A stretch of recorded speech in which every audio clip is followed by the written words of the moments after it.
Have you ever stumbled upon whispers of lands so extraordinary, so impossibly ancient, that they defy every map ever drawn?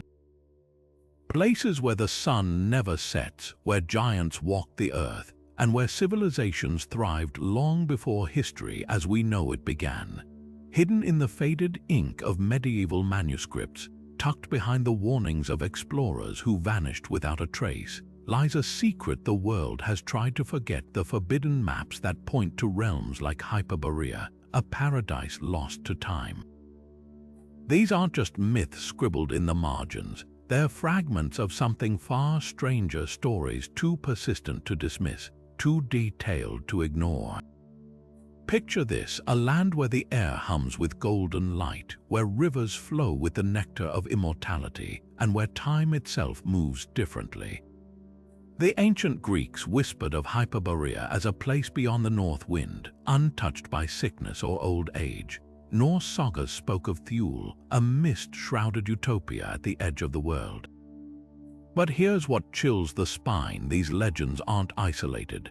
From the icy wastes of Siberia to the cryptic texts of alchemists, the same coordinates keep resurfacing, as if someone or something wanted these lands to be found.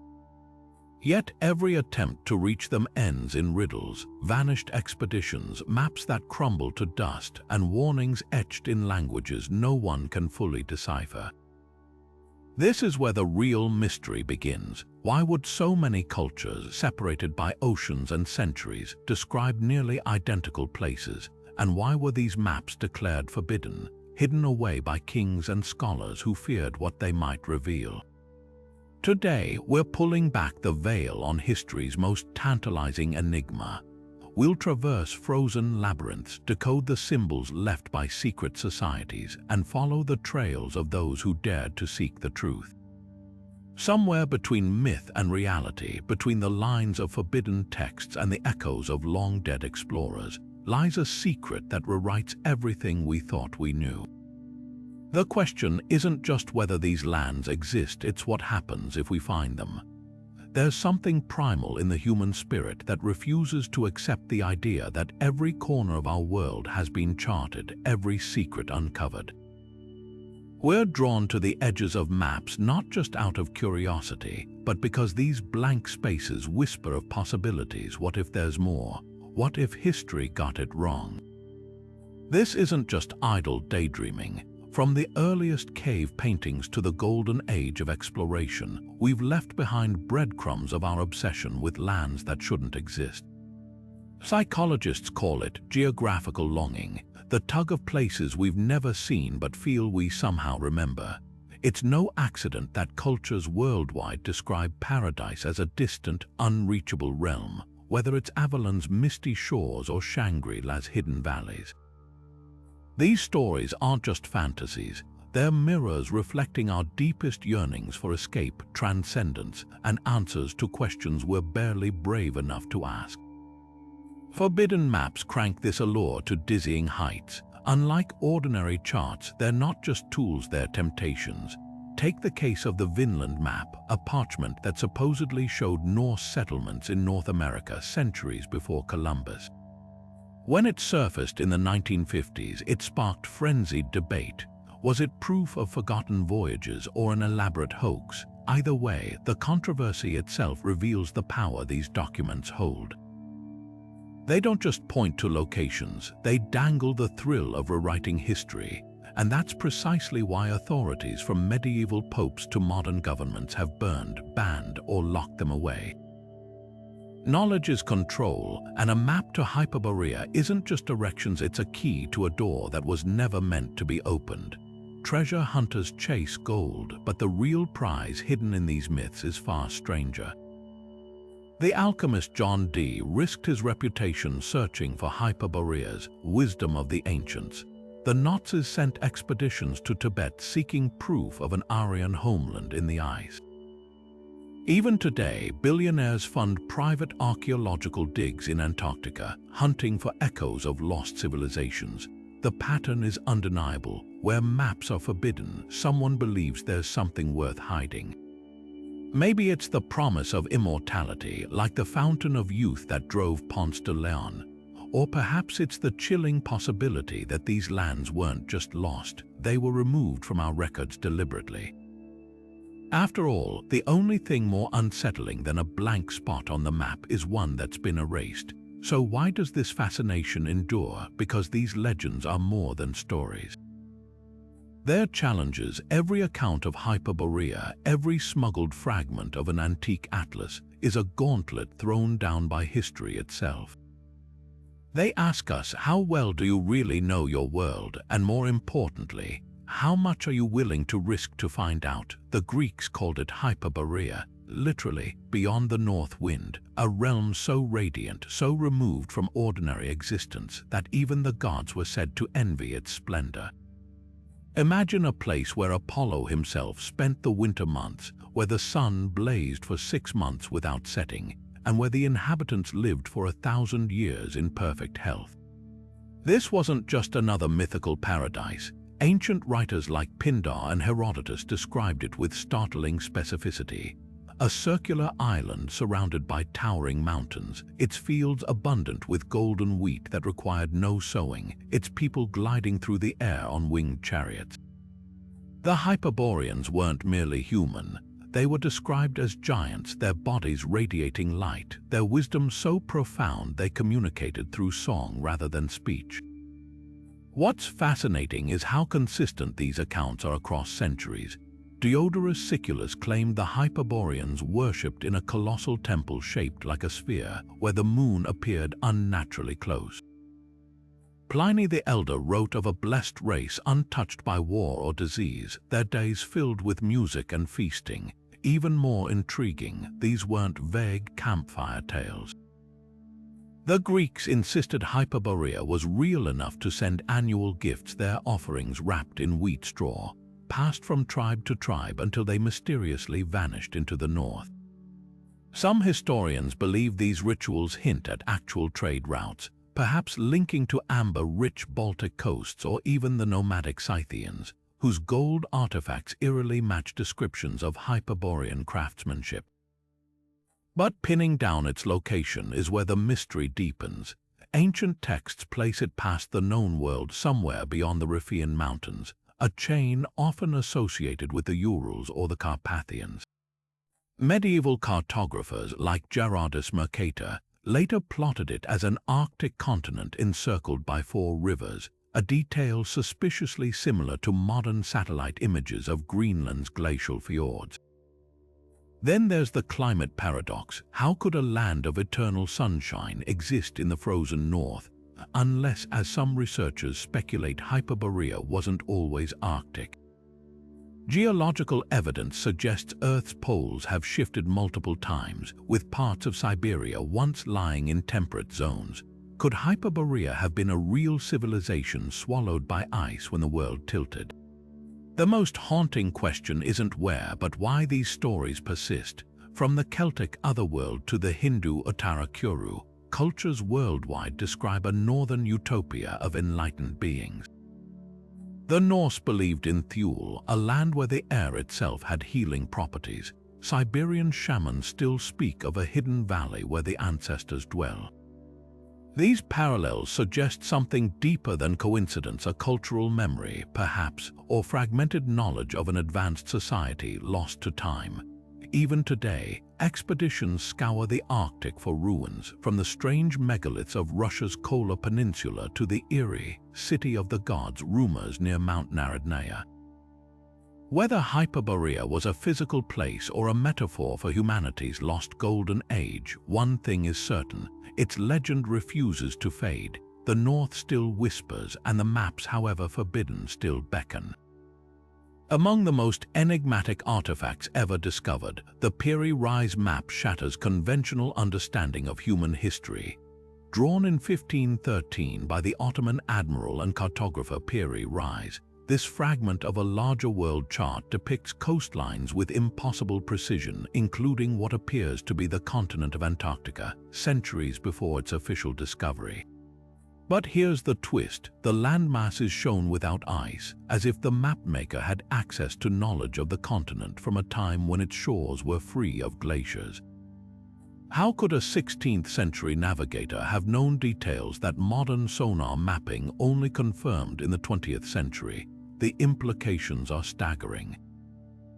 Theories swirl around this parchment like a storm. Mainstream scholars argue it's a composite of older, lost maps, perhaps from Phoenician traders or the legendary Library of Alexandria. But fringe researchers point to something far more radical. If Antarctica was ice-free when these original sources were created, it would mean they date back at least 12,000 years to the last warm period before the ice caps formed. This aligns eerily with Plato's account of Atlantis, a civilization obliterated by cataclysmic floods around the same time. Could the Piri Reis Map be a surviving fragment of Atlantean geography, preserved through millennia and clumsily copied by later cartographers? Then there's the chilling precision of the coastline. In 1956, a U.S. Navy hydrographic team compared the map to seismic surveys of Antarctica beneath the ice. The contours matched with unnerving accuracy, particularly Queen Maud Land's subglacial topography. Critics dismiss this as coincidence, but the map also includes mountain ranges unseen by human eyes until satellite imagery revealed them. Even stranger, Piri Reis's notes claim he compiled his work from 20 older charts, including some dating back to Alexander the Great's era, and one allegedly drawn by an unknown people with knowledge of the world beyond. Could this unknown civilization have been extraterrestrial? Ancient astronaut theorists highlight the map's spherical trigonometry, a mathematical technique supposedly unknown before the 18th century. The map's grid lines follow advanced principles of curvature, suggesting the original creators understood Earth as a globe long before Columbus. Some even propose the map was reverse-engineered from aerial or orbital surveys conducted by an advanced prehistoric culture or visitors from the stars. Yet the most unsettling possibility isn't who made the map, but why it survived. When the Piri Reis fragment was rediscovered in 1929 in Istanbul's Topkapi Palace, it was tucked among unrelated manuscripts as if hidden.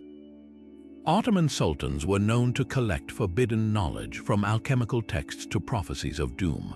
Perhaps they recognized this map for what it truly was: not just a navigation tool, but a relic of a lost epoch, proof that our planet's history is far stranger than textbooks dare admit.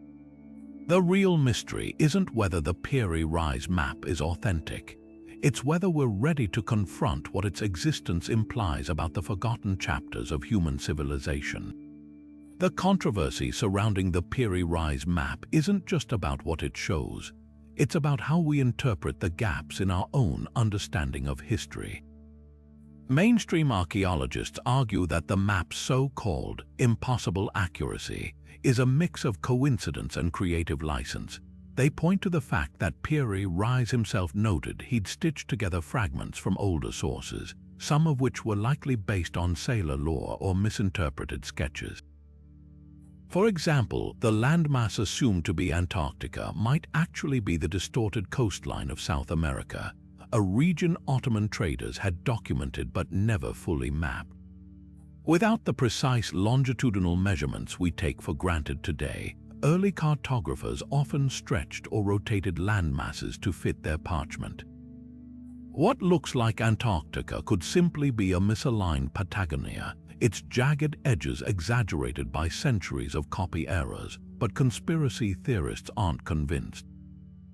They counter that the map's latitude markings, particularly around the African coast, are too precise for guesswork.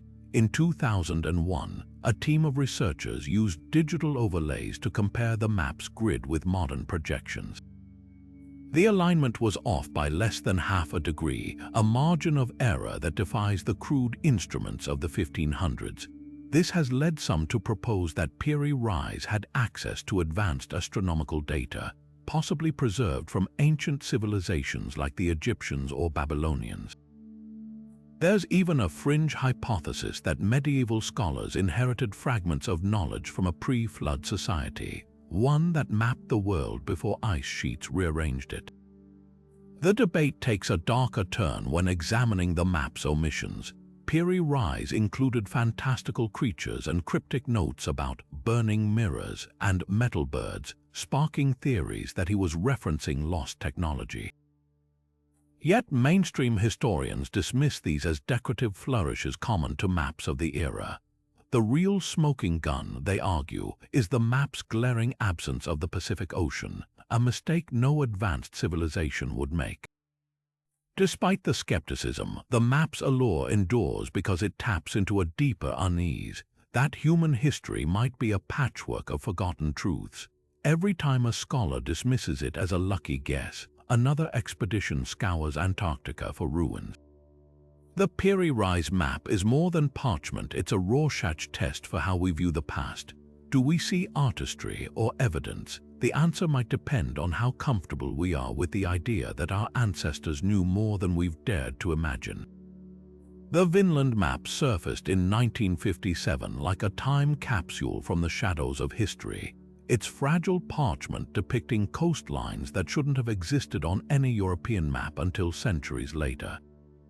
At first glance, it appeared to confirm what Norse sagas had long hinted at, that Viking explorers like Leif Erikson reached North America around the year 1000, nearly 5 centuries before Columbus. The map's most startling feature, a jagged landmass labeled Vinland jutting into the North Atlantic, eerily resembling the coastline of modern-day Newfoundland.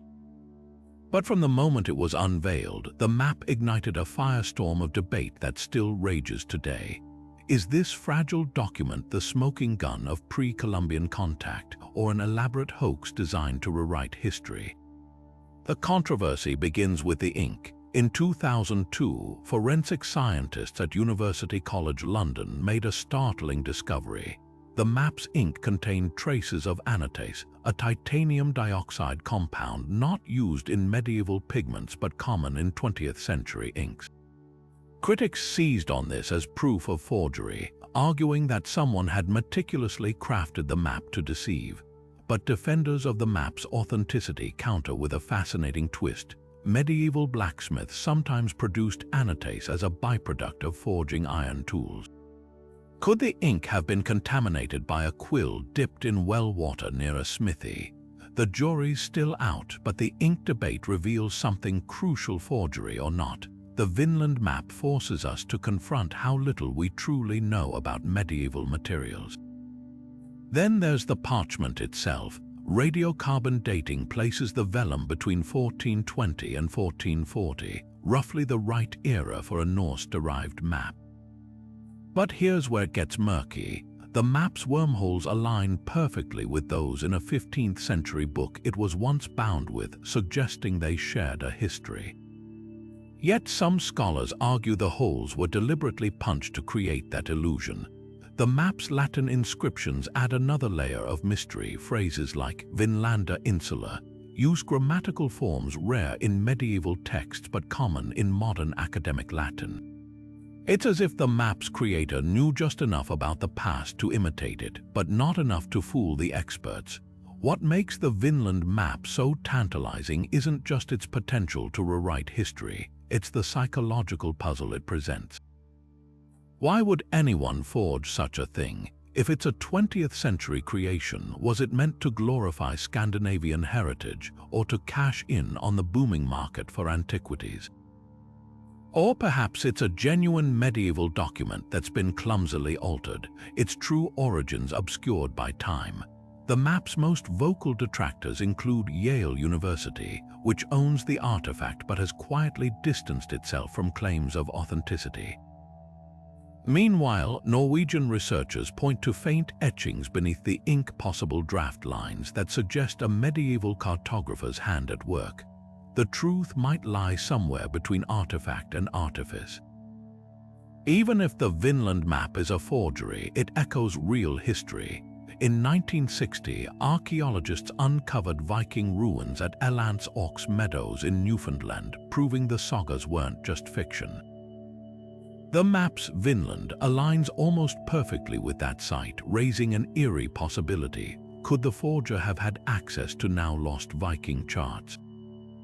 Or is the map's accuracy just a lucky guess? Every time we think we've solved the riddle, the Vinland Map whispers new questions, reminding us that history's greatest mysteries aren't always about what's true, but why we so desperately want them to be. The Zeno Map dangles one of cartography's most tantalizing riddles, a sprawling archipelago called Friesland, drawn with such conviction that navigators searched for it for over 200 years. Published in 1558 by Niccolo Zeno the Younger, this controversial chart claims to be based on voyages made by his ancestors, the Zeno brothers, in the late 1300s. According to their accounts, Antonio and Niccolo Zeno shipwrecked near a mysterious land ruled by a prince named Zichmni, where they explored lush islands teeming with hot springs and strange ruins.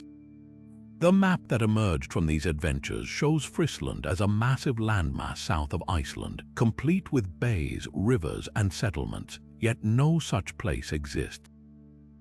How did a phantom island chain hijack the world's maps for centuries, and why did even seasoned explorers swear they'd glimpsed its shores?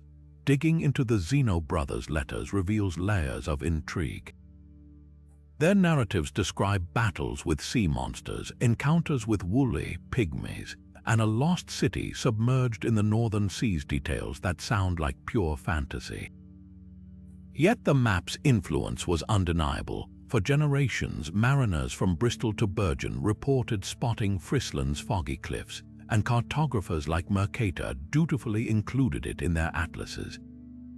Some historians argue these sightings were cases of mistaken identity, perhaps Greenland's icy peaks or the Faroe Islands shrouded in storm clouds. But there's a darker theory. The Zenos may have deliberately fabricated their tales to obscure lucrative fishing grounds or secret trade routes. After all, their family dominated Venice's spice trade, and controlling navigational knowledge meant controlling wealth. The map's credibility unraveled in the 1800s when oceanographers confirmed Friesland's non-existence.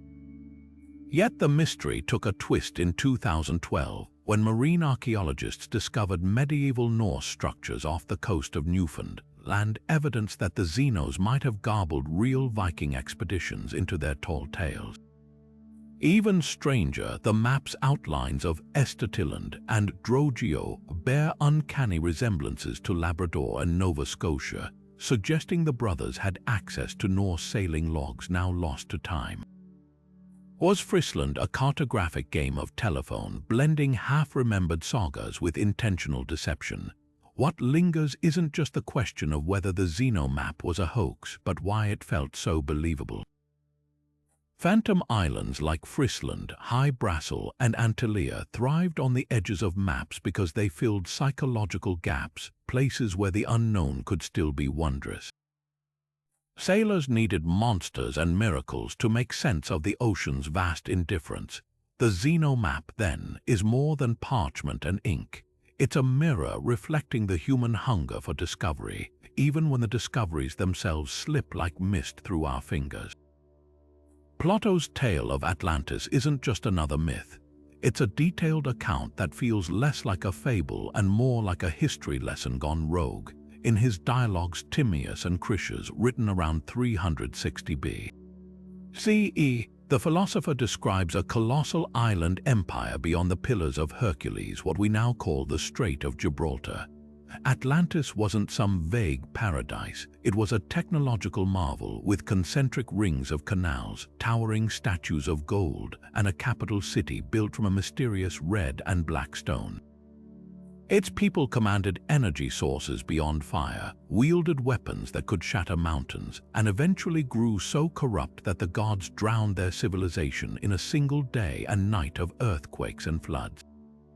But here's what's chilling. Plato insists this story came from Egyptian priests who claimed it was recorded 9,000 years earlier.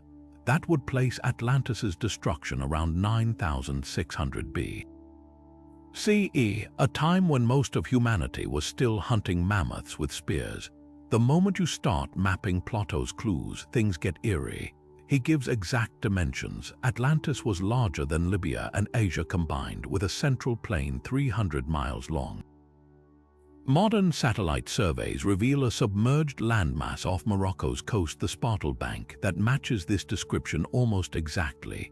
Then there's the Richat structure in Mauritania, a natural geological formation so perfectly concentric it's been called the Eye of the Sahara. Could this be Atlantis's ruins, eroded by millennia of sandstorms? Proponents point to its location beyond Gibraltar and its resemblance to Plato's city layout. But skeptics counter that Plato's measurements might be symbolic, not literal, an allegory about hubris, not a GPS pin. Forbidden maps add fuel to the fire. The Piri Reis chart isn't the only one hinting at lost continents. Medieval portolan maps like the one crafted by Turkish Admiral Ahmed Muaddin Piri show landmasses in the Atlantic that don't exist today, labeled with names like Antalya and Satanas.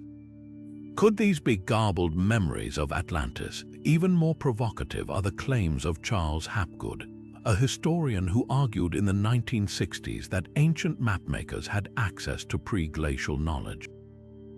He believed Ice Age civilizations mapped the world before sea levels rose, and their charts were later copied and censored by powers like the Catholic Church. Modern expeditions keep the mystery alive. In 2017, a team using advanced sonar claimed to find massive pyramidal structures off the coast of Cuba, buried under 2,000 feet of water. Russian geologists have probed the Ampere seamount near the Azores, where divers report seeing stepped pyramids encrusted with barnacles. And then there's the controversial Bimini Road, a half-mile line of limestone blocks near Florida that some insist is a collapsed Atlantean harbor wall. Mainstream science dismisses these as natural formations, but the persistence of searches suggests something deeper than wishful thinking. Atlantis endures because it's more than a sunken city, it's a mirror. Every era reinvents it to fit its fears and fantasies. The Victorians saw it as a utopia of steam-powered marvels, the Nazis as the homeland of a master race. Today, it's a warning about ecological collapse or a beacon for New Age seekers. But beneath the speculation lies a nagging question. What if Plato wasn't spinning a metaphor? What if he was preserving a truth so earth-shaking that even now we're not ready to face it? The maps, the ruins, the whispers across time, they all point to a single, unsettling possibility. Some stories aren't meant to be forgotten. They're meant to be rediscovered. Beneath the waves of the Atlantic, modern technology is rewriting the search for Atlantis in ways Plato could never have imagined. In 2011, a team using deep-sea sonar scanning identified what appeared to be a grid of streets and pyramids off the coast of Spain, near the Doñana National Park. The site, known as the Tartessos Anomaly, lies just beyond the Pillars of Hercules, exactly where Plato placed Atlantis. Researchers suggest these structures could be remnants of a Bronze Age city swallowed by a tsunami, echoing the philosopher's account of catastrophic flooding.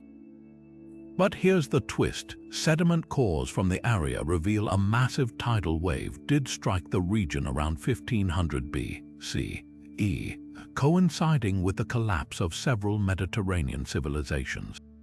Could Atlantis have been a real city-state obliterated by a natural disaster, its story distorted over millennia? Not all searches rely on high-tech gear. In the Bahamas, divers continue to study the Bimini Road, a half-mile line of limestone blocks that some claim are too perfectly aligned to be natural. Geologists argue they're beach-rock formations fractured by tidal forces, but alternative researchers point to tool marks and mortar-like substances between the stones.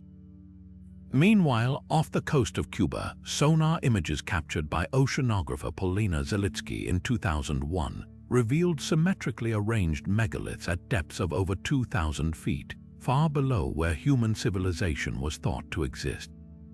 If these are man-made, they'd predate known cultures by thousands of years. The debate rages because the evidence sits in a frustrating gray zone, too compelling to dismiss, yet too ambiguous to confirm. Some theorists argue we've been looking in the wrong direction literally. Author Rand Flem-Ath proposes Atlantis wasn't in the Atlantic at all, but in Antarctica, shifted there by crustal displacement. His theory hinges on Charles Hapgood's controversial idea that Earth's outer crust can suddenly slide over its mantle, moving continents in weeks. If true, Antarctica might have been ice-free 12,000 years ago, hosting an advanced culture whose ruins now lie buried under miles of ice. Satellite surveys like NASA Operation Icebridge have indeed detected strange geometric anomalies beneath the Antarctic ice, though mainstream science attributes them to natural rock formations. Then there's the metaphor camp. Scholar John V. Luce suggests Atlantis was never a physical place but a cautionary tale about societal collapse, a Bronze Age allegory for civilizations that overreach. The Minoans of Crete, for instance, built lavish palaces with running water only to be wiped out by the Thura eruption around 1600 B.C. Their fate matches Plato's description eerily well, a wealthy island kingdom destroyed in a cataclysmic event. Could the story of Atlantis be a garbled memory of the Minoan downfall, passed down through Egyptian priests? The volcanic ash found in Mediterranean sediment layers lends credence to this theory, yet it doesn't explain why so many ancient cultures from the Aztecs to the Hindus have flood myths featuring advanced precursor civilizations. Perhaps the most tantalizing clue comes from linguistics.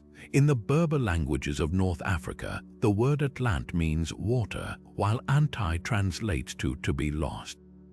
Put them together and you get Atlanti, lost in water. This linguistic breadcrumb suggests Atlantis might have been a term borrowed from indigenous coastal peoples, describing a real event their ancestors witnessed. Combine that with the fact that sea levels rose 400 feet after the last ice age, swallowing vast stretches of coastal land worldwide, and the pieces start to fit. Atlantis may not have been a single city, but a collective memory of countless settlements drowned by rising oceans. The search endures because every new theory peels back another layer of possibility. Whether Atlantis was a Bronze Age metropolis, an Antarctic outpost, or a parable about human arrogance, its legacy forces us to confront how fragile our own civilization might be. After all, if a culture with metal birds and energy weapons could vanish without a trace, what does that say about the permanence of our skyscrapers and satellites? The maps, the ruins, the sonar blips, they're not just clues to a lost world. They're mirrors reflecting our own deepest fears about what might lie beneath the waves of time. The Nazis didn't just wage war on the battlefield, they hunted myths with the same fanatical devotion. At the heart of their obsession lay Thule, a fabled Arctic realm whispered about in Greek texts and Norse sagas. To Heinrich Himmler and the SS, this wasn't just another legend. It was proof that a master race of blonde, blue-eyed giants had once ruled the world from an icy paradise, their bloodline waiting to be reclaimed. The irony, the original Thule described by ancient explorers bore no resemblance to the Nazis' twisted fantasy. Pytheas, the Greek navigator who first chronicled Thule in the 4th century BCE, wrote of a land where the sun never set, where fire and ice coexisted in strange harmony. But by the 1930s, far-right occultists like Rudolf von Sebetendorf had warped Thule into a pseudoscientific dogma. The ancestral homeland of the Aryan people, a place of pure blood and lost super technology. This delusion fueled real-world expeditions. In 1938, the Nazi Onanab Himmler's sinister Ancestral Heritage Research Branch sent a team to Iceland's frozen valleys, convinced Viking sagas held clues to Thule's location. They scoured caves for runes, measured skulls of local farmers, and even tried to buy the entire island of Grimsey, believing its volcanic springs were gateways to Hyperborea. Their most chilling venture, the Neuschwabenland mission to Antarctica in 1939, where the Nazis mapped vast ice-free regions using swastika-branded drones. Rumors persist that they found more than glaciers, whispers of warm caverns, ancient ruins. even a secret base called Station 211. Mainstream historians dismiss these as fringe fantasies, but declassified British war files reveal something stranger: Operation Tabarin, a sudden Allied mission to Antarctica in 1943, tasked with denying enemy use of the continent. Coincidence, or had the Nazis stumbled onto something the world powers wanted buried? The Thule Society's influence bled into Nazi ideology like poison. Their emblem, a dagger over a swastika, adorned the early party's banners, and their beliefs shaped the Holocaust's twisted logic. Himmler's vision of a Nordic Atlantis justified genocide, framing Jews and Slavs as racial pollutants from a fallen age. Yet the cruelest joke of all, the myths they worshipped were borrowed. Thule's description as a land of eternal light matches Hyperborea almost word for word, while the Aryan Superman ideal was lifted from Helena Blavatsky's theosophical writings, where it had nothing to do with race. Even the Nazis' sacred symbol, the black sun, a wheel of jagged runes, was likely cribbed from a misread Byzantine mosaic. Their entire ideology was a patchwork of stolen mysticism, desperate to rebrand ancient wonders as Nazi inventions. Why does this matter today? Because the search for Thule never truly ended. Modern neo-fascists still pilgrimage to Arctic ruins, convinced the true Aryans await rebirth in the permafrost. Billionaires fund digs in Greenland, hunting for proto-Aryan artifacts, and in Siberia, shamans speak of a hidden valley called Belovedai, a white paradise guarded by spirits, its description eerily close to Pythias's original Thule. The lesson isn't just about the Nazis' crimes, it's about how easily myth can be weaponized, how the hunger for lost glory can twist history into a blade. Thule was never the Nazis to claim. It belongs to the ice, the stars, and the stories we've yet to understand. Deep beneath our feet, hidden beyond layers of rock and ancient ice, legends whisper of a world untouched by time, Agartha, the kingdom at the heart of the hollow earth. While most maps chart the surface, a select few hint at something far stranger: vast caverns illuminated by an inner sun, sprawling cities of crystal, and a race of enlightened beings who mastered forgotten sciences long before our civilizations took root. This isn't just fantasy. The idea of a hollow earth has surfaced in cultures from Tibet to the Arctic, woven into sacred texts and the secret archives of explorers.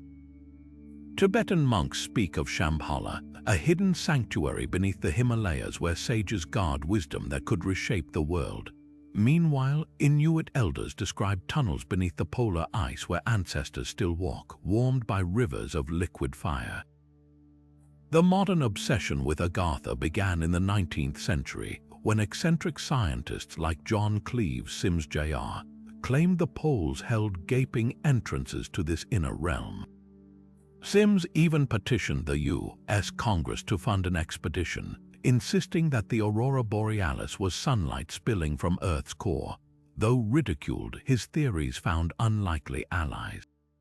Admiral Richard Byrd, the first to fly over the North Pole, allegedly wrote in his diary of encountering a lush land beyond the ice, a place where mammoths still roamed and a golden city pulsed with energy unknown to surface dwellers.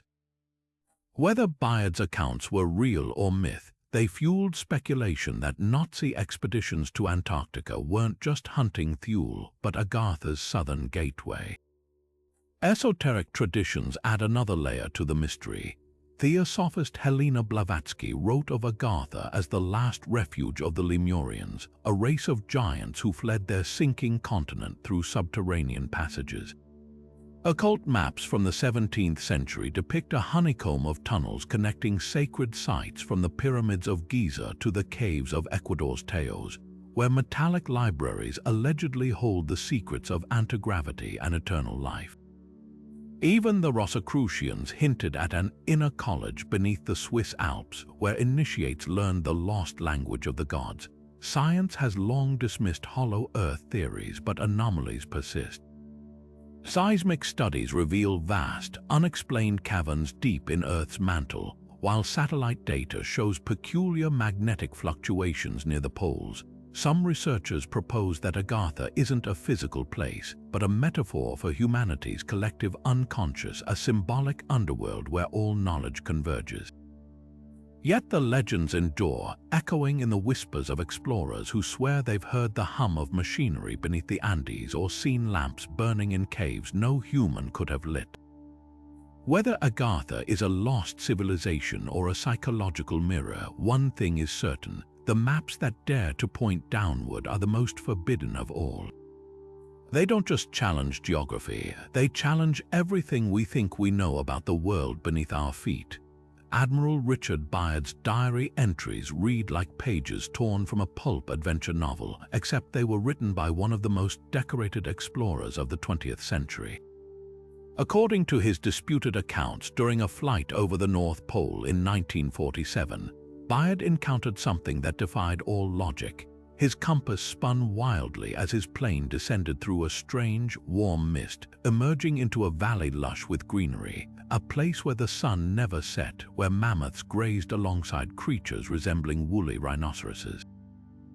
Most shockingly, Byard claimed to have been met by beings with luminous skin who spoke perfect English, warning him of humanity's reckless path. They called their hidden realm the inner world, and they possessed technology far beyond anything known on the surface. Byard's diary ends with a chilling line: "This is the most important discovery in the history of humankind, and I have been ordered to remain silent." Skeptics dismiss Byard's story as a hoax or a hallucination brought on by hypoxia, but the timing raises eyebrows. Just months after his alleged encounter, the U.S. military launched Operation Highjump, the largest Antarctic expedition ever mounted. Officially, it was a training mission, yet the scale was staggering: 13 ships, 4,700 men, and enough supplies to last 8 months. When the team abruptly retreated after weeks, rumors swirled. Some claimed they'd been repelled by UFOs. Others whispered they'd found a warm oasis beneath the ice, a gateway to Agartha. The Navy's own press release only deepened the mystery, stating they'd encountered enemy resistance in a continent with no known inhabitants. Byard wasn't the only one to report brushes with the subterranean world. In 1829, a Norwegian fisherman named Jens Jansen swore he sailed into a cavern near the North Pole, emerging into an inner sea lit by a dim, reddish sun. His descriptions mirror ancient Tibetan texts that speak of Agartha's central sun, a celestial body invisible from the surface. Then there's the bizarre case of Dr. Raymond Bernard, a mid-century esotericist who vanished in 1965 while searching for Agartha's entrances in the jungles of Brazil. His last letter claimed he'd made contact with a Brotherhood of the Golden Thread who guarded the tunnels. Brazilian police found his camp abandoned, a notebook filled with sketches of glowing orbs and passages leading downward. The most compelling physical evidence might lie in the caves of Ecuador. In 1969, Argentine explorer Juan Morix announced he'd discovered a vast metallic library deep in the Teos caverns, walls lined with alloy plates inscribed in an unknown script.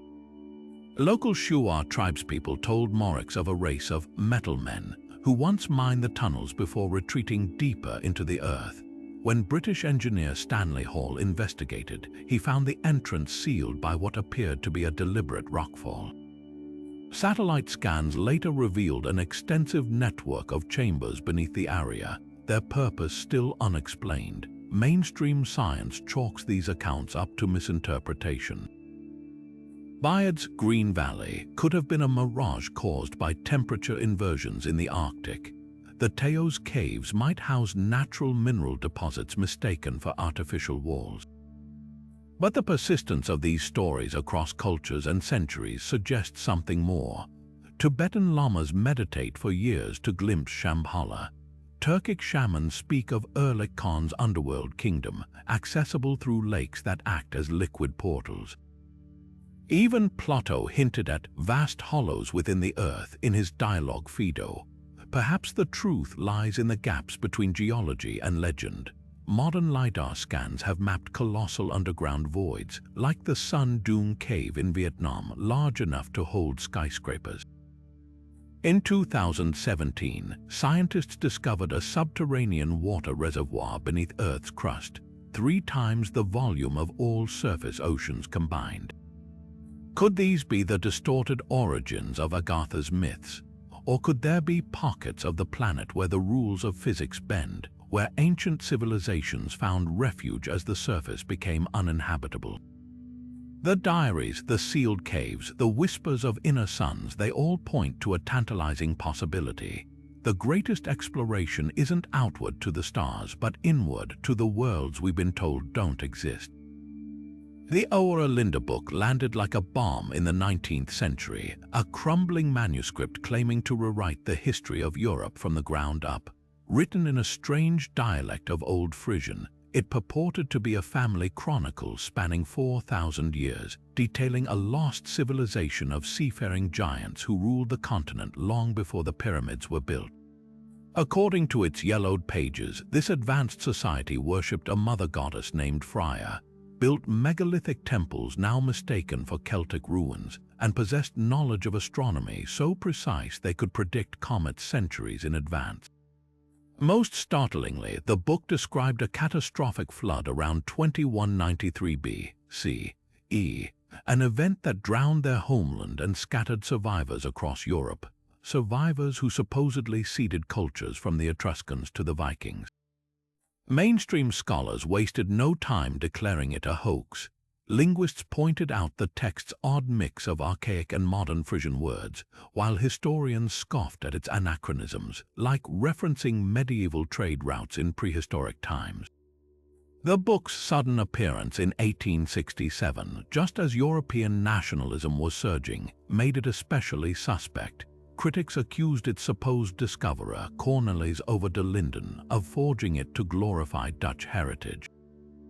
Even the Nazis, who typically devoured any myth of Aryan supremacy, rejected it after their experts deemed the language inauthentic.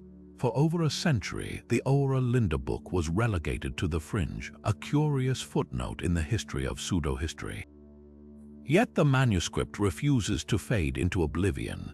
Independent researchers have uncovered eerie parallels between its accounts and archaeological discoveries the original author couldn't have known about.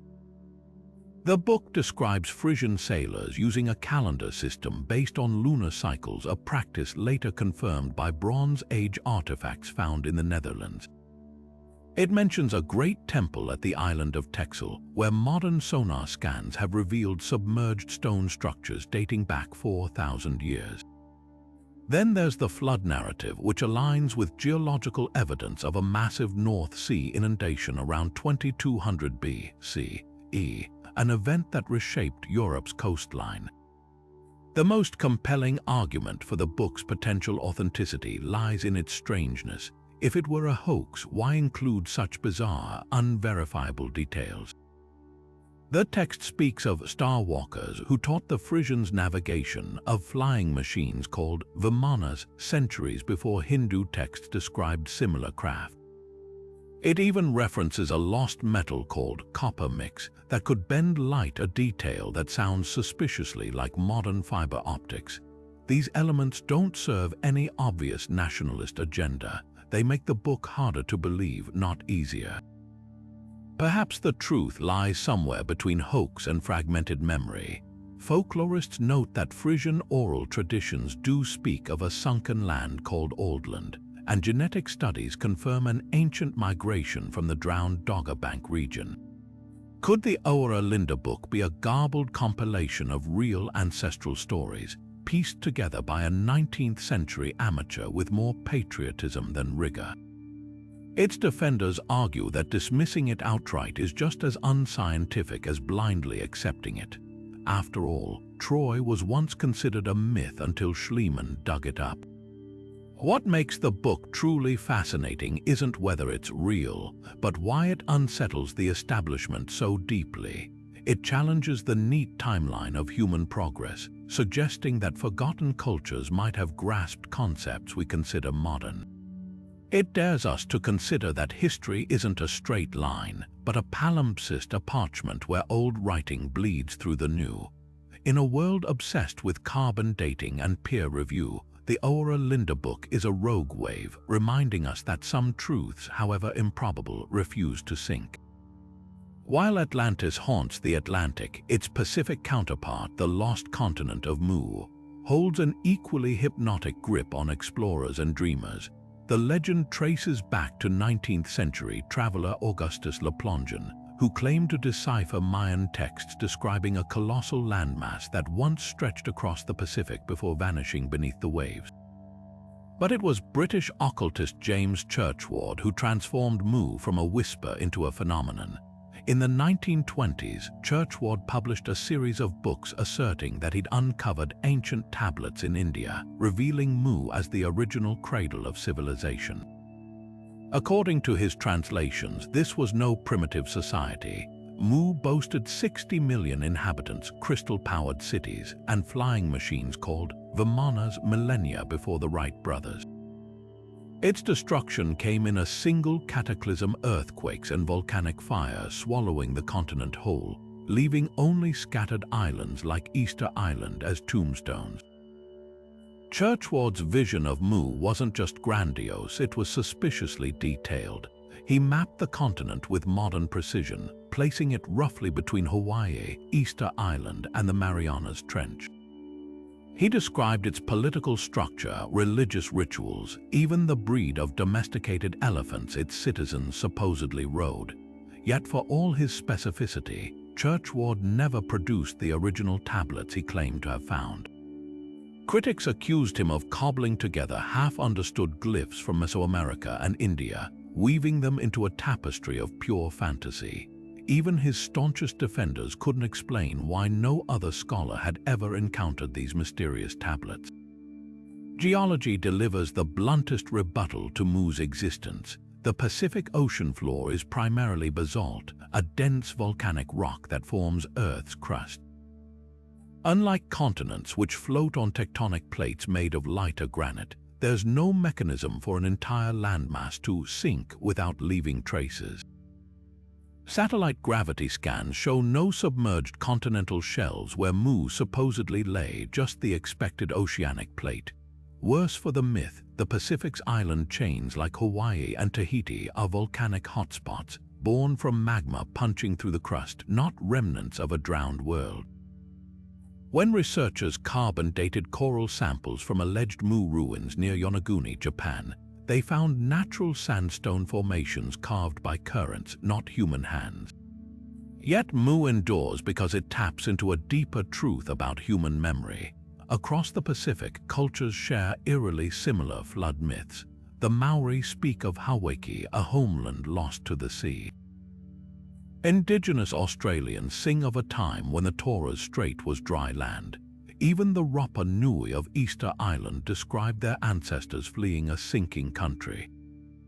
These stories might not prove Mu's existence, but they reveal a collective trauma, likely the aftermath of rising sea levels 12,000 years ago, when melting glaciers swallowed coastal settlements worldwide.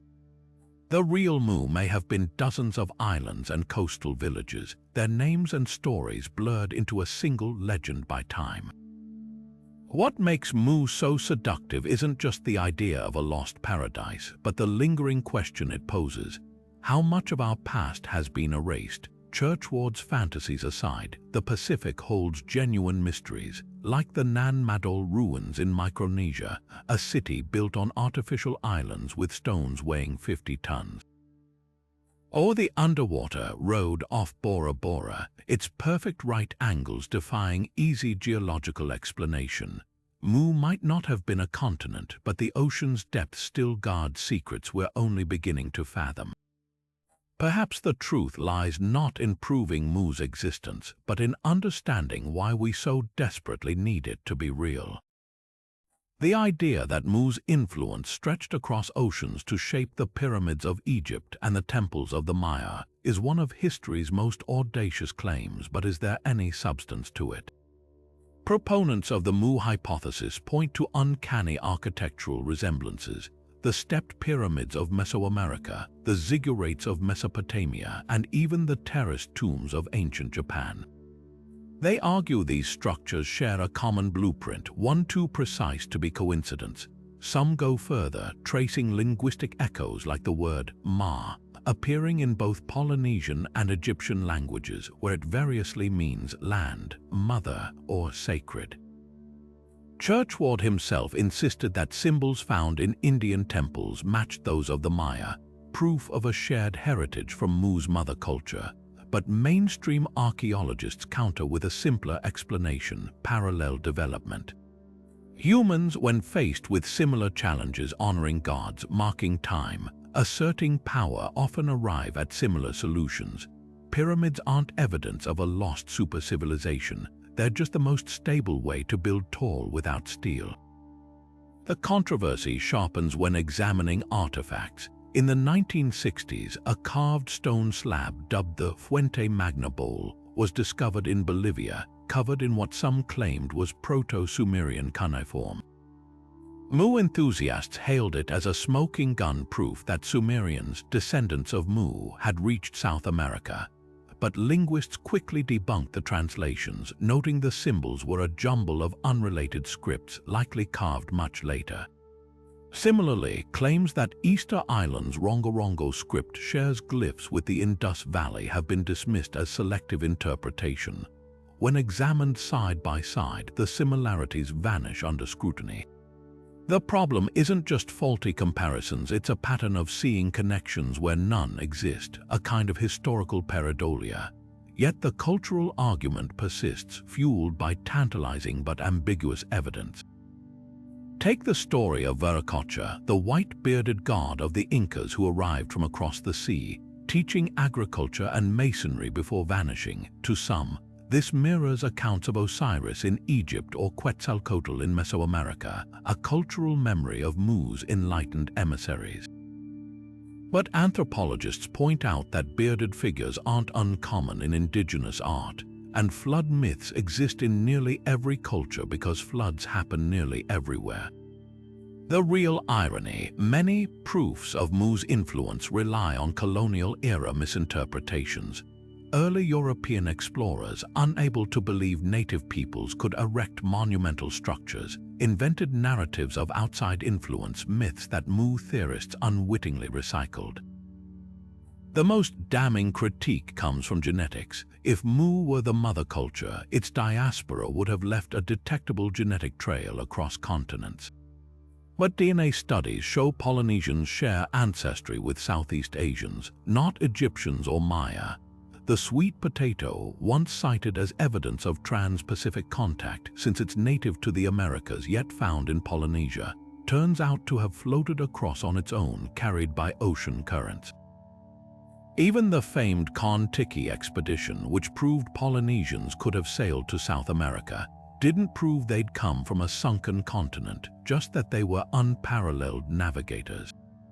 So why does the myth endure? Because it offers something textbooks can't: a grand unifying theory of history, where all ancient wonders are threads of a single, glorious tapestry.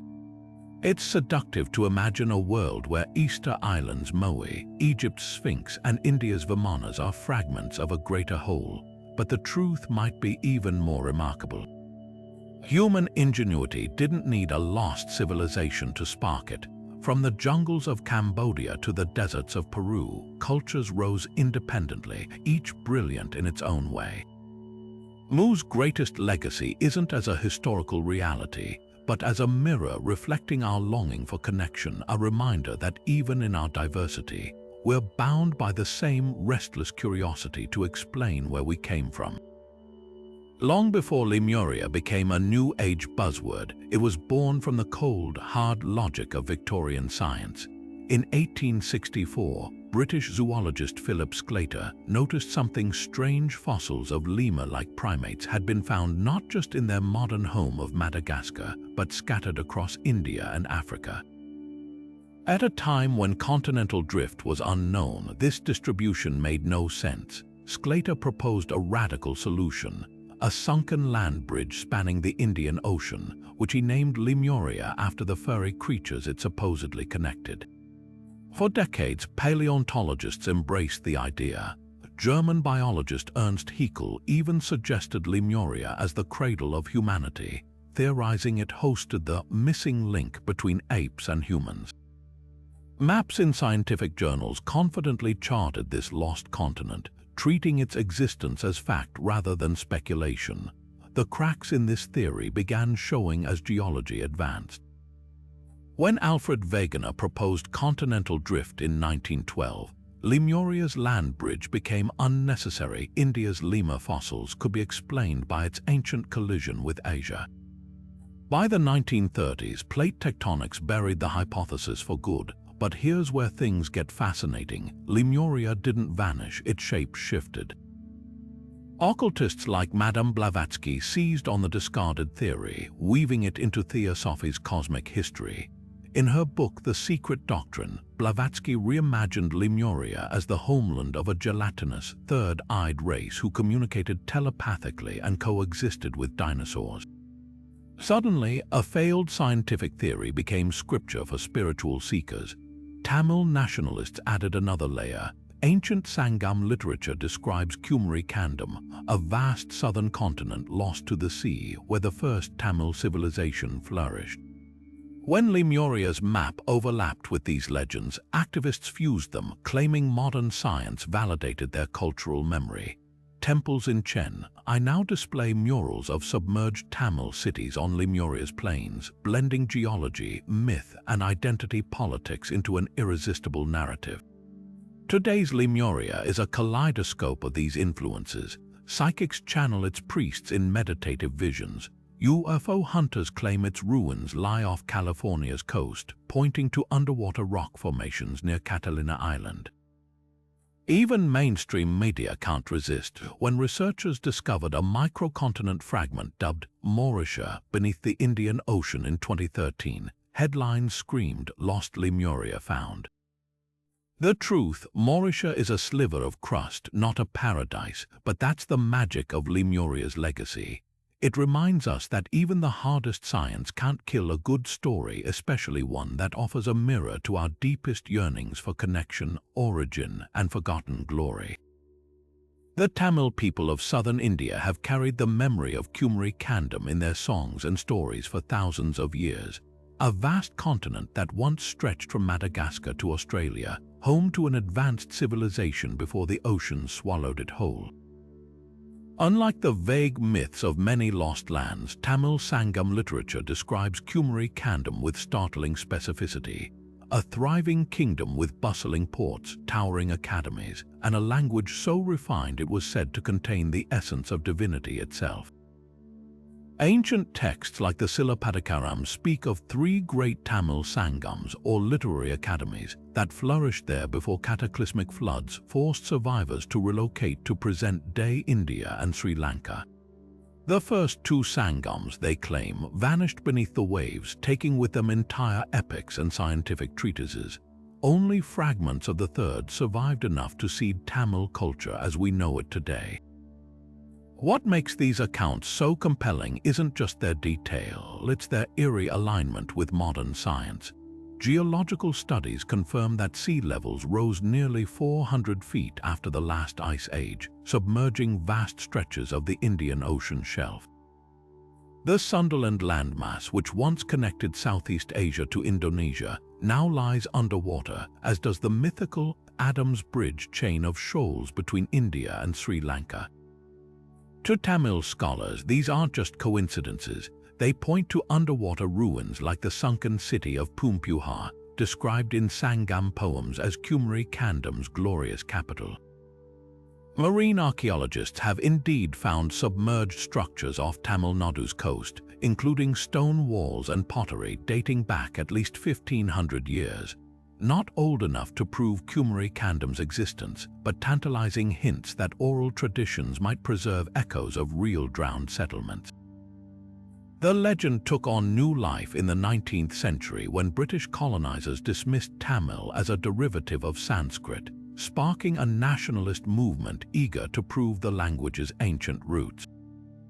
Tamil revivalists seized on Kumarikandam as evidence of their civilization's primordial independence, even adopting Lemuria's scientific cachet to bolster their claims. By the 1920s, Tamil politicians were staging rallies beside maps of the lost continent, its outlines superimposed onto the Indian Ocean like a ghostly blueprint. Today, the myth thrives in textbooks and temple art across Tamil Nadu, where murals depict the lost land's glory sages meditating under crystal spires, scholars transcribing verses on palm leaves, and the inevitable waves crashing over marble palaces. But Kumarikandam's appeal stretches far beyond nationalism. New Age seekers have grafted it onto theosophical lore, blending Tamil accounts with Madame Blavatsky's tales of telepathic Lemurians. In Bali, mystics speak of a sunken sister culture to Atlantis, while Australian Aboriginal elders swap stories of trade routes that once connected their ancestors to Tamil sailors. Even mainstream culture can't resist. The blockbuster film Bahubali wove Kumarikandam's imagery into its fictional Mahishmati kingdom, its waterfalls and stone bridges evoking the lost continent's grandeur. The most fascinating aspect of Kumarikandam isn't whether it existed as described, but why its story resonates across such disparate worlds. For scientists, it's a cautionary tale about rising seas and forgotten human settlements. For Tamils, it's a cultural anchor, proof of their unbroken lineage. And for spiritual seekers, it's a metaphor, a reminder that all civilizations, no matter how advanced, are ultimately temporary. The ocean that swallowed Kumarikandam didn't erase its memory. It turned the land into a mirror, reflecting whatever we most need to see. In the faded pigments of the Codex Mendoza, a 16th century manuscript painted on deerskin, lies a tantalizing trail to Aztlan, the mythical birthplace of the Aztec civilization.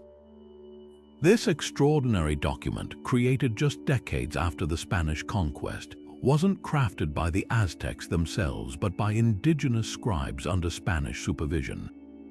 Yet within its vividly illustrated pages, it preserves something remarkable, a symbolic map of the Mexica people's epic migration, beginning from a mysterious island city shrouded in reeds and water. Aztlan wasn't just a homeland, it was a spiritual lodestar, a promised land flowing with abundance where herons circled towering temples and the gods whispered directly to mortal rulers.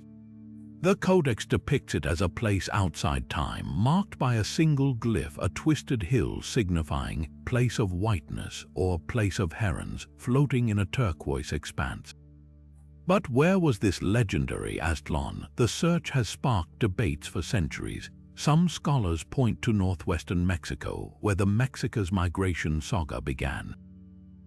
Others argue for locations as far north as Utah's Great Salt Lake, citing the Codex's description of saline waters and island settlements. The most compelling theory, though, ties Aztlan to Mexcalteton, a tiny island off Mexico's Pacific coast.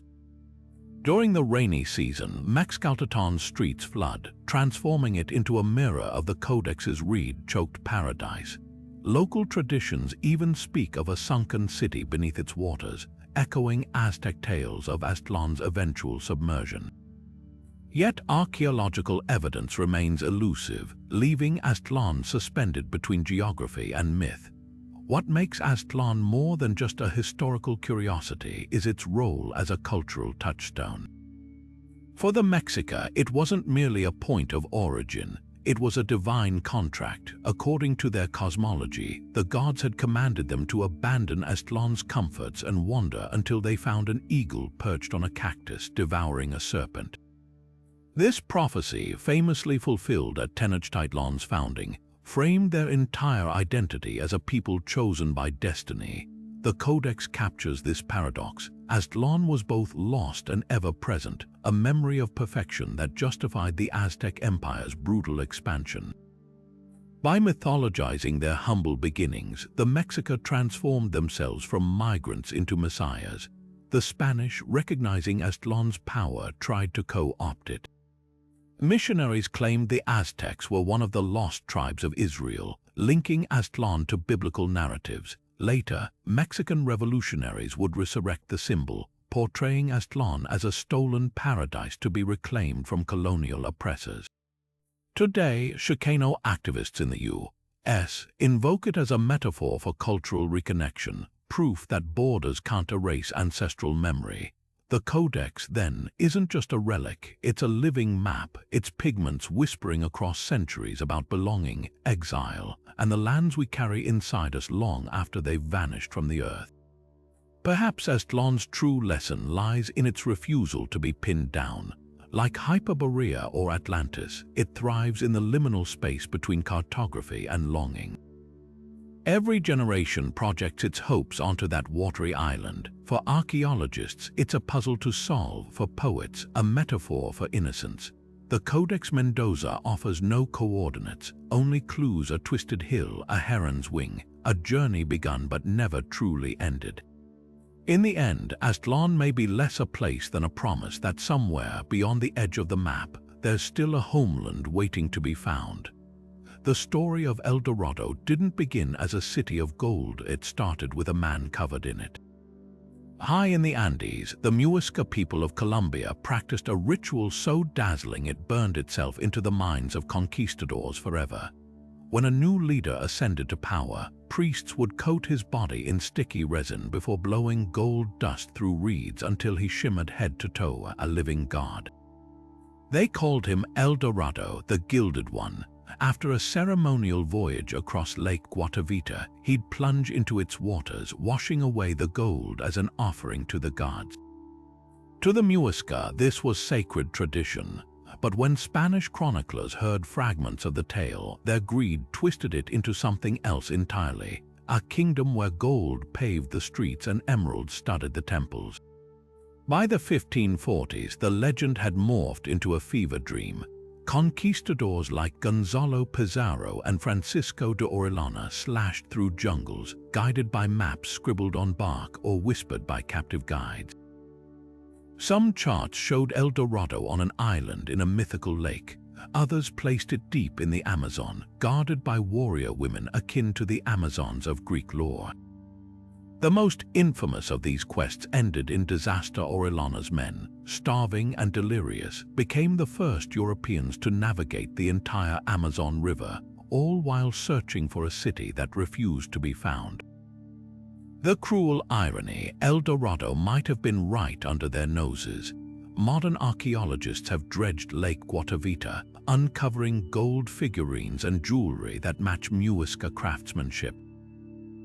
These finds suggest the ritual was real, but the Spanish had misunderstood its scale.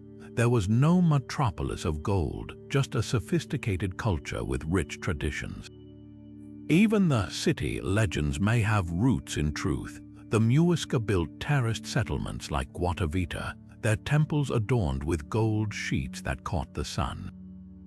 To a conquistador half mad with greed, glimpsing such a sight through the mountain's mist could easily warp into fantasy, yet the myth refused to die. In the 1800s, British explorer Percy Fawcett vanished into the Brazilian jungle seeking his own version of El Dorado, convinced it held remnants of an Atlantean offshoot. As recently as 2010, satellite imagery sparked rumors of lost circular structures in Bolivia's rainforest, prompting a new wave of speculation. But each hunt reveals the same pattern. El Dorado isn't a place to be found, but a mirror reflecting the darkest parts of human nature. It's a cautionary tale about how greed can rewrite history, turning sacred rites into fodder for endless exploitation. What lingers isn't just the question of whether a golden city existed, but why we keep insisting it must. Perhaps El Dorado endures because it represents more than treasure. It's the ultimate metaphor for the unattainable. The conquistadors sought wealth, but modern seekers might chase something just as elusive, proof that our world still holds undiscovered wonders. The real gold wasn't in the ground. It was the stories spun from desperation, obsession, and the relentless human need to believe there's always something more just beyond the next mountain. The jungles of the Amazon still echo with the footsteps of those who refused to let El Dorado fade into legend. In 2010, a team of researchers staring at satellite images noticed something startling: a series of geometric earthworks hidden beneath the canopy in Brazil's Acre state. These weren't random formations, they were perfect circles, squares, and lines spanning over 250 kilometers, suggesting a vast, organized network of settlements. Could these be the remnants of the civilization that birthed the El Dorado myth? The structures, dating back over 1,000 years, hint at a society capable of large-scale engineering, complete with roads, plazas, and even what appear to be ceremonial mounds. But here's the twist: these aren't towering golden cities. They're earthworks, subtle, sophisticated, and utterly unlike the gilded fantasies of conquistadors. This revelation forces us to rethink the very nature of El Dorado. Indigenous oral histories from the region speak of the land of the grandfathers, a prosperous alliance of villages connected by trade and shared knowledge. Anthropologists now believe these earthworks belonged to the ancient Maronya or Arawak peoples, who transformed the rainforest into a managed landscape long before European contact. Their gold wasn't metallic, it was agricultural. These societies cultivated fertile black soils called terra preta, engineered to thrive in the jungle, and traded exotic seeds, medicinal plants, and rare pigments. To a culture that valued sustainability over hoarding, wealth wasn't measured in ingots but in biodiversity. Modern technology keeps peeling back layers of the myth. LiDAR scans, laser imaging that pierces dense foliage, have exposed even grander ruins across the Amazon. In Bolivia, researchers mapped an area near the Llanos de Mojos, revealing 22-meter-tall pyramids and intricate canal systems. In Guatemala's Patane jungle, similar scans uncovered 60,000 structures from the Maya civilization, proving that tropical forests once hosted sprawling urban centers. Could El Dorado have been a distorted memory of these advanced societies, their existence blurred by time and colonial bias? Yet the most tantalizing clues come from the Amazon itself. In 2018, a British Columbian team led by explorer Francisco Foro Bonal ventured into Colombia's Serranía de la Mendoza, where they discovered a staggering 12,000-year-old rock art gallery. The paintings depict extinct Ice Age animals, ceremonial scenes, and most intriguingly figures wearing elaborate headdresses, their bodies adorned with what could be symbolic gold. Local Peman guides speak of a hidden plateau called Kyribiquit, where their ancestors warned of a city of the gods protected by spirits. Satellite thermal imaging has since detected unnatural heat signatures in the area, hinting at possible cave systems or geothermal activity. Skeptics argue these discoveries, while groundbreaking, don't validate the El Dorado legend. The real treasure, they say, is the proof of complex Amazonian civilizations that defied the stereotype of primitive jungle tribes. But perhaps that's the point. El Dorado was never about literal gold. It was about the collision of two worldviews. To the Spanish, wealth was something to loot. To the peoples of the Amazon, it was something to cultivate, a balance between humanity and the environment. The myth persists because it's not just a story about a place. It's a mirror reflecting our own obsessions, and a reminder that the greatest riches are often the ones we fail to recognize until they're gone. One question lingers: if we finally locate the real El Dorado, will it be a triumph of discovery or a reckoning with the fantasies we've projected onto these lands for centuries? The answer may lie not in the soil, but in how we choose to listen to the voices that have been telling the truth all along. Deep in the snow-capped peaks of the Himalayas, where the air thins and the silence hums with something beyond human understanding, Tibetan monks whisper of a kingdom untouched by time, Shambhala. Unlike the lost cities and sunken continents of other myths, Shambhala isn't hidden beneath waves or buried in jungle. It exists in plain sight, but only for those pure enough to see it. The Kalachakra Tantra, a sacred Buddhist text dating back over 1,000 years, describes it as a crescent-shaped valley cradled between towering mountains. its streets paved with gold and its palaces radiating a light so pure it banishes darkness from the soul. Here, rulers enlightened by meditation rather than bloodline govern with compassion, and the very air vibrates with the chants of ancient mantras. But the most extraordinary detail: Shambhala is said to reveal itself only when humanity teeters on the brink of collapse, emerging from the mist to guide the world into a new golden age.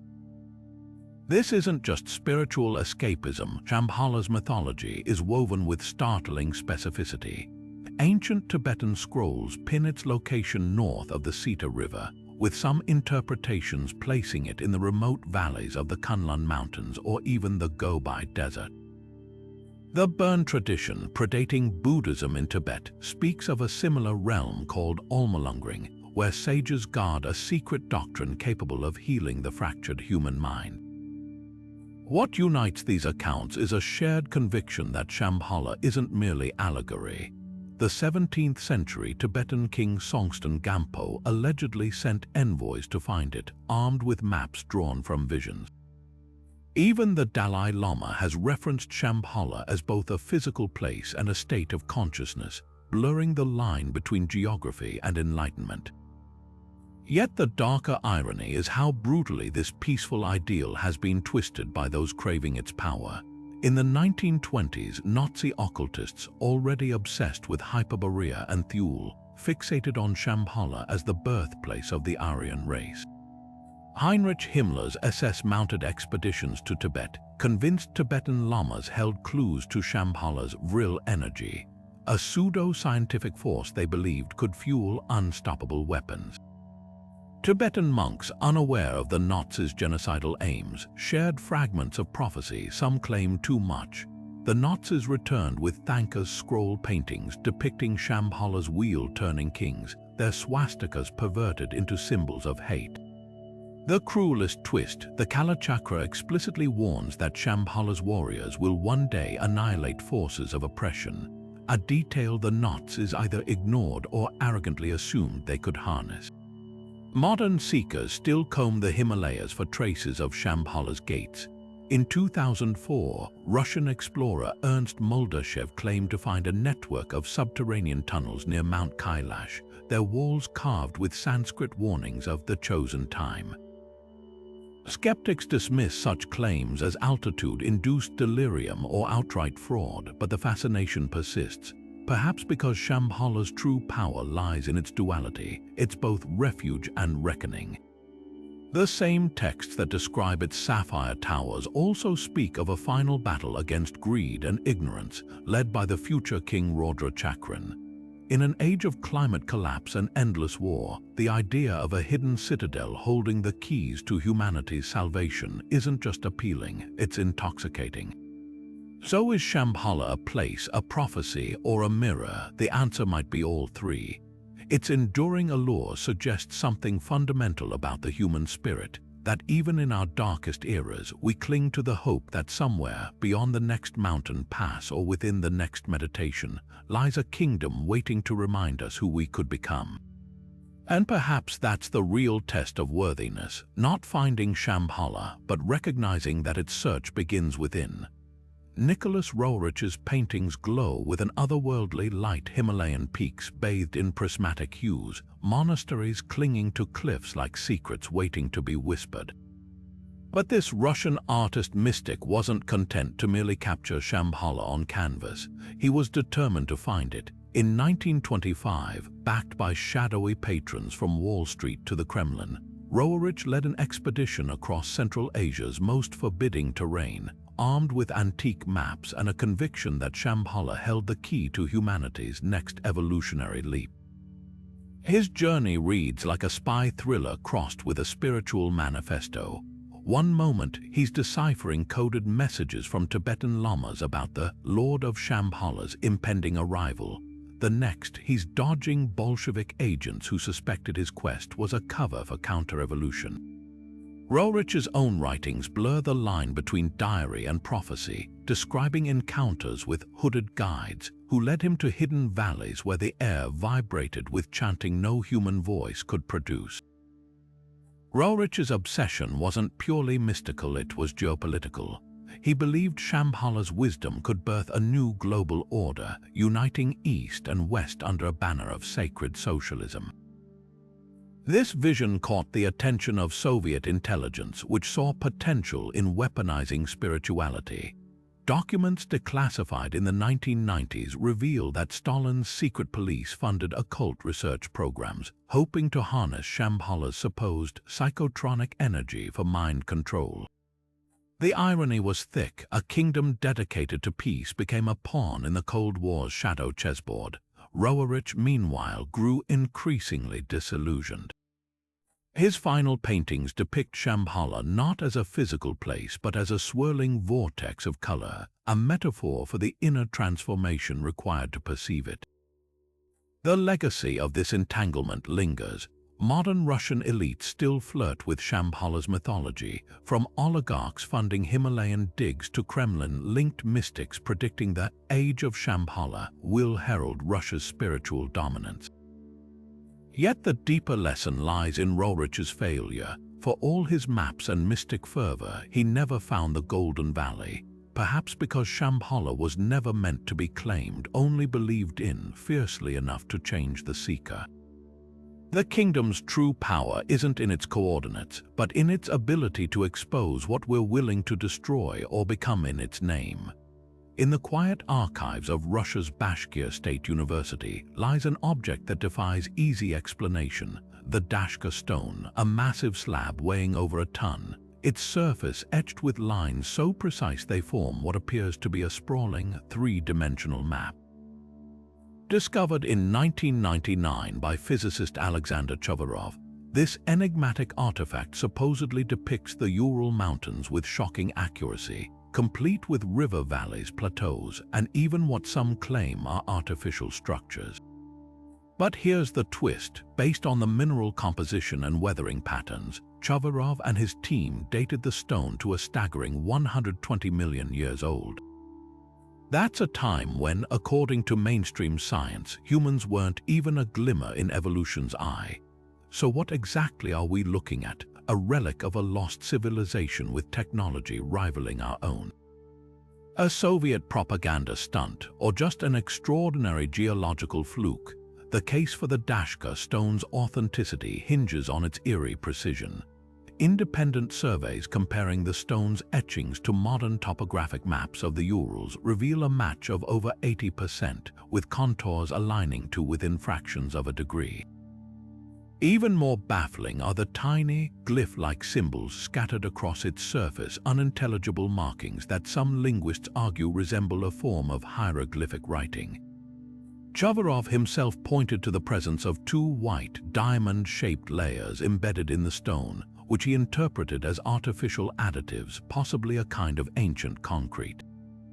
If true, this would imply not just map-making skills, but advanced materials science in a time when dinosaurs still roamed the Earth. Skeptics, however, aren't convinced.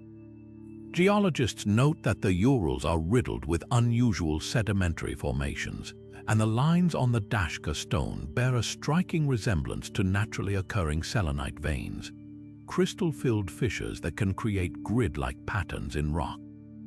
As for the map's accuracy, they argue that humans excel at finding patterns in randomness, a cognitive bias called pareidolia. The same instinct that lets us see faces in clouds could explain why we interpret these veins as rivers and mountains. Then there's the timing. The stone surfaced in the chaotic post-Soviet 90s, an era rife with archaeological hoaxes designed to attract funding or nationalist pride. Could the Dashka stone be an elaborate forgery, its ancient patina chemically aged to deceive? The plot thickens when you examine the stone's modern history. Chovarov claimed local villagers had known about it for decades, referring to it as a roadmap for the gods. Yet no pre-90s documentation exists, and the original site where it was allegedly found, a farmer's yard in Shandar, has never yielded similar artifacts. Even more suspicious, the stone vanished from public view shortly after its initial study, fueling rumors of government suppression. conspiracy theorists whisper that its implications were too explosive, threatening to upend not just history but the very foundations of human exceptionalism. But perhaps the most compelling angle isn't whether the stone is real or fake, but why its legend persists. From the Ica stones of Peru to the Dorchester pot, humanity has a long fascination with out-of-place artifacts that challenge orthodox timelines. These objects tap into a deeper question: what if our understanding of the past is incomplete? The Dashka stone, whether a masterpiece of Paleolithic cartography or an ingenious ruse, forces us to confront the uncomfortable possibility that history's pages might still hold secrets we're not ready to read. And until someone deciphers those cryptic glyphs or unearths a second corroborating slab, the stone will remain exactly what it is, a riddle carved in rock waiting for an answer. Modern cartography's greatest irony might be this: the more we map our planet, the stranger it becomes. High above Earth, satellites capture thousands of images daily, stitching them into the digital atlas we know as Google Earth. But buried in its petabytes of data lie glitches, shadows, and formations that refuse to fit neatly into scientific explanations. Take the so-called Atlantis grid off the coast of Africa, a series of perfect lines etched into the ocean floor near the Canary Islands, spanning an area larger than Wales. At first glance, they resemble streets, as if the ruins of Plato's fabled city were hiding in plain sight. Then there's the Antarctic Pyramid, a near-perfect triangular peak jutting from the icy wastes, its symmetry so uncanny that conspiracy theorists insist it must be artificial. Are these the smoking guns of lost civilizations, or just tricks of light and geology? The answer often lies in a quirk of human psychology called pareidolia, our brain's tendency to impose familiar patterns on random shapes. It's why we see faces in clouds or Jesus on a piece of toast. When applied to satellite imagery, this instinct runs wild. The Atlantis grid, for instance, was debunked as an artifact of sonar mapping. The lines were created by a research vessel's echo sounder as it methodically scanned the seabed. As for Antarctica's pyramid, geologists point to a common phenomenon called nunataks, wind-carved ridges that naturally form angular peaks. Yet the intrigue persists, fueled by the fact that our tools sometimes reveal genuine mysteries. In 2016, satellite images showed a series of unnatural-looking mounds in the Saudi desert, later identified as Neolithic structures dubbed gates by archaeologists, proof that even pareidolia can't explain everything away. Viral cartographic mysteries thrive because they tap into something deeper than curiosity. They exploit the gaps in our knowledge. Google Earth's resolution is impressive, but it's not infallible. Shadows at oblique angles can turn sand dunes into buried obelisks, while glitches in image stitching create phantom islands that appear and vanish between updates. In 2012, a landmass labeled Sandy Island was scrubbed from maps after sonar scans proved it never existed. It had been a cartographic ghost since the 1800s, likely born from a whaler's misreading of choppy waters. These digital mirages resonate because they remind us that for all our technology, the world still holds pockets of uncertainty, canvases where imagination and reality blur.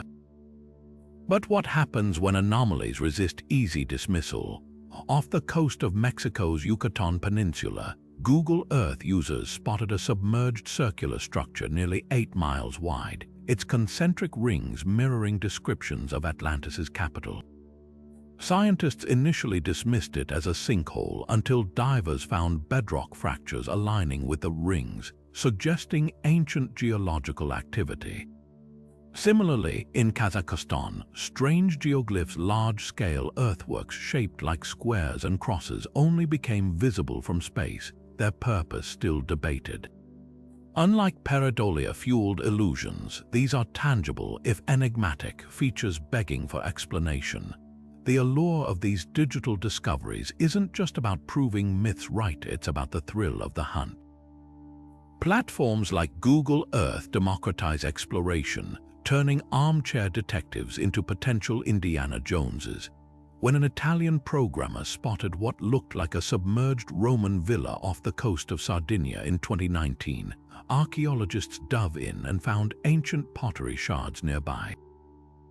Conversely, when a TikTok user claimed to find a UFO hangar in the Australian outback, it turned out to be a mining facility. The line between breakthrough and bunk is razor thin, and that's what makes it irresistible. Perhaps the most fascinating aspect of these modern cartographic mysteries isn't whether they're real, but why they captivate us. In an age where every inch of the globe seems catalogued, they offer a tantalizing whisper. What if there's still something left to find, whether it's a glitch, a geological oddity, or a genuine relic of the unknown? These pixels on a screen reignite the oldest human urge to explore, to question, and to wonder what secrets the next click might reveal. From the sunken temples of Hyperborea to the subterranean labyrinths of Agartha, these forbidden maps and lost lands whisper a question that echoes across centuries. What if history isn't as settled as we've been taught? Think of the Piri Reis Map, its Antarctic contours impossibly precise, or the Vinland Map's tantalizing hint of Viking voyages buried under layers of controversy. Picture the golden cities of El Dorado shimmering just beyond reach, or Shambhala's hidden valley waiting to reveal itself when humanity needs it most. These aren't just stories, they're cultural obsessions, each one a puzzle refusing to be solved. Why do these legends cling to our collective imagination with such tenacity? Part of it's the thrill of the hunt, the idea that somewhere out there, a dusty parchment or a forgotten ruin could rewrite everything we know. But deeper down, it's about the spaces left blank. In a world where satellites map every inch of the planet, myths like these remind us that mystery still exists. They tap into something primal, the childlike wonder of imagining secret doors hidden in plain sight, or the ache for a world more magical than the one we've been handed. Consider how these tales adapt to every era. The Nazis twisted Thule into a nightmare of racial purity, while New Age seekers reframed Lemuria as a paradise of psychic harmony. Aztlan became a rallying cry for cultural identity, and Atlantis morphed from Plato's cautionary tale into everything from a high-tech utopia to an alien colony. These stories are mirrors, reflecting whatever we project onto them: fears, hopes, even the parts of ourselves we've forgotten. So what's next? The beauty of these mysteries is that they invite you to dig deeper. Maybe you'll trace the Zeno brothers' phantom Friesland across old nautical charts, or lose yourself in the coded diaries of Admiral Byrd. Perhaps you'll stare at Google Earth's glitches just a little longer, wondering if that shadow really is a sunken city. The truth might be out there, or it might live in the act of searching itself. Before you go, tell us which of these lost worlds haunts your imagination.